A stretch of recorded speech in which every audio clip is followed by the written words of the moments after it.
正当萧炎面对木谷的追杀之时，并不想与熊战鱼死网破，因此退出战。所幸在古树的庇护下，萧炎成功参悟面貌，面对最后一关的挑战。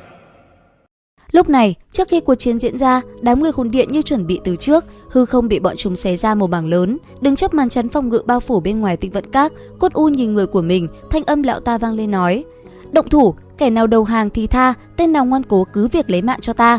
Lời Cốt U vừa dứt, đám người hồn điện lập tức hành động, lấy tên sơ cấp bán thánh của hồn điện dẫn đầu, bọn chúng lập tức tấn công vào màn chắn bảo vệ bên ngoài Tinh Vận Các. Chỉ trong nháy mắt, theo cánh tay tên cường giả kia kết ấn, chớp mắt chỉ thấy một luồng năng lượng đã từ trong khe nứt phóng ra bên ngoài.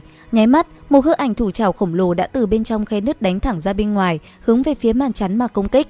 Khoảnh khắc va chạm, màn chắn lập tức xuất hiện vết nứt, những cường giả của Tinh Vận Các đang trợ trận phòng ngự cũng bị ngã nhào. Giờ khắc đó, Tinh Vận Các lập tức rơi vào rối ren, từng vụ rung động ầm ầm không ngừng vang lên. Nhất thời xung quanh Tinh Vận Các, chiến thuyền cũng bắt đầu công kích. Chỉ trong chớp mắt, ánh sáng đã bao phủ đầy trời, màn chắn không ngừng bị công kích một cách dữ dội, khói lửa ngùn ngụt bay lên trời cao. Và sau một hồi, rốt cuộc thì màn chắn phòng ngự kia dưới sự công kích mãnh liệt của đám cường giả bên phía Thiên Minh Tông và Hồn Điện, nó đã không chịu được nữa. Chỉ thấy ầm một tiếng, một góc màn chắn đã vỡ nát. Ngay sau đó, đội quân liên minh của Thiên Minh Tông lập tức tràn vào Tinh Vận Các, bắt đầu công kích. Nhất thời, đại chiến kinh điển cũng lập tức diễn ra một cách vô cùng quyết liệt. Từ trên trời cao, chiến thuyền không ngừng tung ra đạn pháo mà tấn công. Mỗi lần đạn pháo đánh trúng, nơi đây lại một lần rung động, từng tiếng nổ ầm vang không ngừng bạo phát, khói bụi cùng hỏa diễm hòa vào nhau, bay khắp đất trời. Nhìn cảnh tượng Tinh Vận Các đang bị tấn công, bầu trời như bị xé tan nát, từng đòn tấn công mạnh mẽ không ngừng giáng xuống, mọi người cũng bắt đầu lo lắng. Và đến đây thì rốt cuộc Dược lão cũng không bình tĩnh được nữa. Ông nhìn mấy vị cường giả của Tinh Vận Các, thanh âm trầm trọng vang lên nói: "Cốt U và Thiên Minh lão yêu giao cho ta đối phó. Về phần tên bán thánh sơ cấp kia thì ba người Thải Lân, Thanh Lân và Tiểu Y Tiên, các ngươi thay nhau chặn hắn." Lời vừa dứt, Dược lão đã liền lao đến. Thấy thế, Thiên Minh lão yêu và Cốt U cười nhẹ, không chậm trễ, hai người bọn hắn cũng động thân lao về phía Dược lão giao chiến. Phía dưới, mấy người Tiểu Y Tiên cũng phóng người theo. Chớp mắt mấy chị em đã liền cùng tên sơ cấp bán thánh tiến hành giao chiến một trận hết sức khốc liệt. Giữa không trung, từng tiếng nổ ầm ầm vang vọng, cường giả bán thánh đại chiến, sự khốc liệt phải nói là kinh người. Mỗi lần hai bên va chạm, không gian như muốn nổ tung. Giờ khắc đó, khoảng không như bị bóp méo, từng dao động vặn vẹo kỳ dị tản ra khắp nơi này. Vừa chiến, Cốt U cùng Thiên Minh lão quái không ngừng tung ra võ mồm về phía Dược lão. Thế nhưng, sư phụ của Tiêu Viêm thì sao có thể võ mồm kém được, bởi vậy mà trận chiến này không chỉ là so đấu về thực lực, võ mồm giữa hai bên cũng rất là quyết liệt. Gần đó, tên sơ cấp bán thánh của Hồn Điện bị vây công cũng không thể giải quyết nhanh được trận chiến, hắn ta không ngừng chống đỡ lại công kích của mấy chị em. Có thể nói, Thải Lân cùng Tiểu Y Tiên và Thanh Lân phối hợp vô cùng ăn ý, thêm sự trợ giúp của Thiên Hỏa Tôn giả, cho dù là cái tên bán thánh kia cũng không có kết cục tốt. Phía dưới, đại quân hai bên lao vào nhau hỗn chiến, từng tiếng len keng va chạm vang lên, rất nhanh đã có những người phải ngã xuống.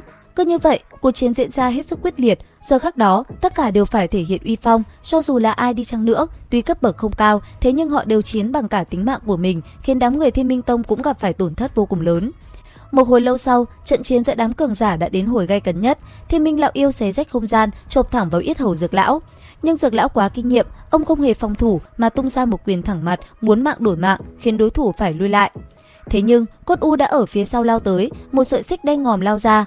Đối diện với nó, Dược lão chỉ hừ lạnh, vung tay làm không gian trước mặt đông đặc lại, chặn đứng sợi xích. Ngay sau đó, ông lao thẳng vào làn xương đen, tung một chưởng thạch phá thiên kim, tung ra đánh bay Cốt U văng ra ngoài. Thấy đánh lẻ không lại, Thiên Minh lão yêu quát lớn nói: "Cùng lên đi!" Cả hai quyết định chơi hội đồng, đồng loạt bộc phát đấu khí, tạo thành một thế công cuồng bạo như rồng gầm, dồn ép Dược lão từ hai phía. Giữa lúc cuộc chiến đang hồi gay cấn nhất, ở một ngọn núi xa xôi, một cánh cửa đá khổng lồ đang im lìm, bỗng nhiên xuất hiện vô số vết nứt. Nhất thời, từng luồng năng lượng màu cam nóng cháy đã dần tỏa ra bên ngoài, có vẻ như Tiêu Viêm sắp đột phá. Trở lại với trận chiến, Dược lão dù mạnh nhưng đang dần đuối sức khi phải một mình chống lại hai đối thủ. Đến đây, Thiên Minh lão yêu cười quái dị, bàn tay kết ấn, một hư ảnh khổng lồ cao trăm trượng hiện ra, rồi liếm vung tay ập xuống người Dược lão. Đối diện với nó, Dược lão không hề nao núng, cũng ngưng tụ đấu khí hóa thành một bàn tay lửa còn lớn hơn, nghênh chiến trực diện. Pha chạm kinh hoàng tạo ra một cơn bão năng lượng san phẳng cả một ngọn núi gần đó. Lợi dụng khoảnh khắc ấy, Cốt U lập tức áp sát tung chưởng. Bị tấn công liên tiếp, Dược lão cuối cùng cũng không chịu nổi, trên miệng liền thổ huyết. Chiến thuật tiêu hao của hai kẻ địch đã có hiệu quả. Đúng lúc này, một tiếng kêu đau đớn thảm thiết vang lên. Thải Lân trong hình dạng thất thải thôn thiên mãng bị Tam Thiên Tôn đánh trọng thương. Chứng kiến cảnh tượng đó, Tiểu Y Tiên liều mạng dùng tới ách nan độc kình, tạo thành một quả cầu khổng lồ đánh về phía Tam Thiên Tôn.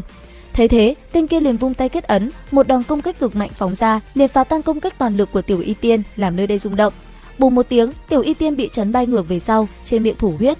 Thấy vậy, Tam Thiên Tôn định lao đến truy sát, nhưng Thanh Lân đã lướt tới.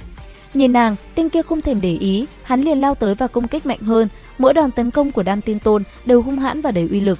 Lúc này, cục diện toàn tinh giới đã ngã ngũ, từ trên xuống dưới, phe Tinh Vận Các đều rơi vào thế hạ phong.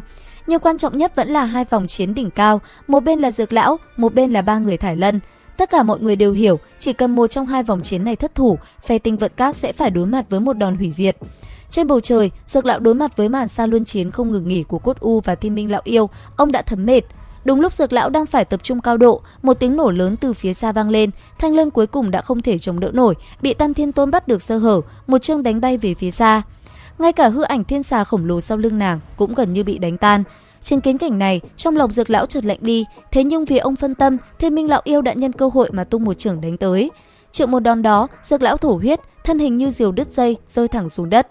Thấy vậy, Thiên Minh Lão Yêu lơ lửng trên không, ánh mắt âm trầm quét qua toàn bộ chiến trường, cất giọng đầy sát khí vang vọng khắp nơi quát: "Người của Tinh Vận Các, Dược Trần đã thua, nếu các ngươi còn muốn chống trả thì lão phu cũng chẳng ngại huyết tẩy nơi này." Tiếng quát lạnh của lão như một gáo nước đá dội vào tất cả, mọi cuộc chiến đều chững lại, sắc mặt cường giả Tinh Vận Các trở nên u ám và tuyệt vọng. Thấy đã áp chế được toàn bộ, Thiên Minh Lão Yêu cười đắc ý, chỉ tay vào Dược Lão đang chật vật đứng dậy quát: "Dược Trần, hãy nhớ kết cục hôm nay đều do ngươi gieo gió gặt bão, rượu mời không uống lại thích uống rượu phạt." Dược Lão lau huyết sắc trên khóe miệng, ánh mắt lóe lên một tia cuồng dã. Thấy vậy, Cốt U liền thúc giục nói: "Lấy mạng hắn đi, miễn cho để lâu sinh biến." Lời lão ta vừa dứt, cả hai cũng liền ngưng tụ lực lượng. Trên trời cao, chỉ trong nháy mắt, một hư ảnh bàn tay khổng lồ của một thân ảnh cự nhân khủng bố hiện lên. Nhìn nó, Dược Lão cũng vận lực, kinh khí xung quanh nhất thời tụ lại. Thế nhưng, ngay khi cả hai bên chuẩn bị tung đòn kết liễu, thì đột nhiên phía xa ầm một tiếng, đất đá cùng khói bụi tung bay mịt mù. Cả Thiên Minh Lão Yêu và Cốt U đều giật mình biến sắc quát: "Gì vậy?" Lời lão vừa dứt, từ xa xuất hiện một biển lửa ngút trời cuồn cuộn lao đến như sóng thần. Và rồi, một giọng nói lạnh như băng vang vọng trong không gian quát: "Hôm nay, bên trong tinh giới này, bất cứ kẻ nào không phải người của Tinh Vận Các đều phải bỏ mạng." Cùng với giọng nói đó là một luồng uy áp phô thiên cái địa, mạnh mẽ đến mức khiến cơ thể của cả Thiên Minh Lão Yêu và Cốt U cứng đờ lại.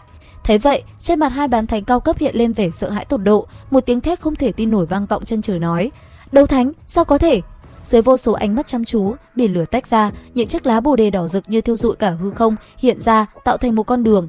Từ trong đó, một bóng người mặc áo đen, chân đạp trên sóng lửa, chậm rãi bước ra. Đó chính là Tiêu Viêm với bộ dáng cực kỳ đáng sợ, khí chất kinh người không ngừng tỏa ra khắp chiến trường, làm mọi người kinh hãi. Và liệu rằng tiếp theo, sau khi xuất hiện với đột phá đấu thánh, Tiêu Viêm sẽ làm gì với mấy tên hồn điện? Theo dõi kênh YouTube Review 5 phút để biết thêm chi tiết các bạn nhé. Xin chào và hẹn gặp lại.